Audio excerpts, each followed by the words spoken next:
सो overweight या फिर ज़्यादा वेट का होने से क्या हमारे पेट पे भी कोई असर पड़ता है, या पेट की कोई ऐसी बीमारियाँ होती हैं, लिवर पे असर पड़ता है? क्या हो सकता है एक आदमी में जबकि वो ज़्यादा वेट होता है उनका? मैम एक तो थोड़ा डाइजेशन स्लो हो जाता है ऐसे पेशेंट्स का, बिकॉज अगर मोटापा हो तो इंटेस्टीन की चालन क्रिया और पेट को खाना इंटेस्टीन में पुश करने का टाइम बढ़ जाता है। So then there is more absorption, तो वजन और बढ़ता है।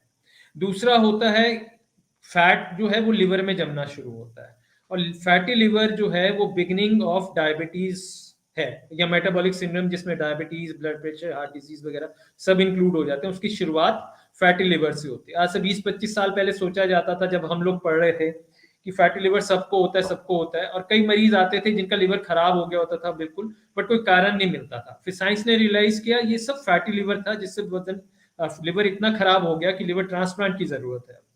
और मान के चलिए कि अल्ट्रासाउंड में फैटी लिवर के अलावा कुछ नहीं आएगा। अल्ट्रासाउंड वाला आपको कहता है जी सिर्फ फैटी लिवर है, कुछ नहीं है।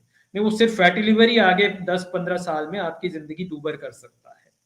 सो फैटी लिवर इज नॉट कि सबको है तो कोई दिक्कत नहीं है, जिसको तकलीफ होगी उसको बहुत होगी। तो फैटी लिवर का आपको ध्यान रखना है। फैटी लिवर है, मीट योर डॉक्टर, वो आपको ब्लड टेस्ट बताएंगे। अब सिंपल स्कैन्स आ गए हैं जिससे हमें पता चलता है कि लिवर में फैट कितना और फैट से कितना नुकसान हुआ है। वो डिसाइड करता है कितने एग्रेसिवली आपको ट्रीट किया जाए, so that you don't land up into life threatening situations.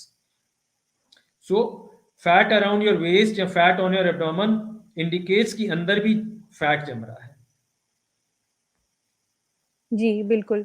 और क्या इससे एसिडिटी के जो है केसेज़ भी बढ़ सकते हैं अगर ज़्यादा देर तक स्टमक डिस्टेंड रहता है, या ज़्यादा आप सोने के बीच में और रात के डिनर के बीच में टाइम नहीं रख पाते हैं, तो क्या आपने ऐसे केसेज़ देखे हैं जिनमें कि एसिड रिफ्लक्स की प्रॉब्लम बढ़ती है, ये सब No, चीज़ें बढ़ जाती हैं? definitely, Dr. Vinny. One gastrointestinal non-serious problem which gets aggravated by increase in weight is reflux disease.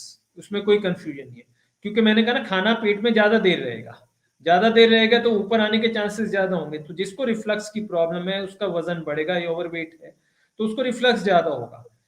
तो इसीलिए कहते हैं रात को कम खाना है। और ऐसा नहीं है कि अगर हम जल्दी खा लेंगे तो रात को भूख लगेगी, हम नहीं खाएंगे तो कुछ प्रॉब्लम होगी।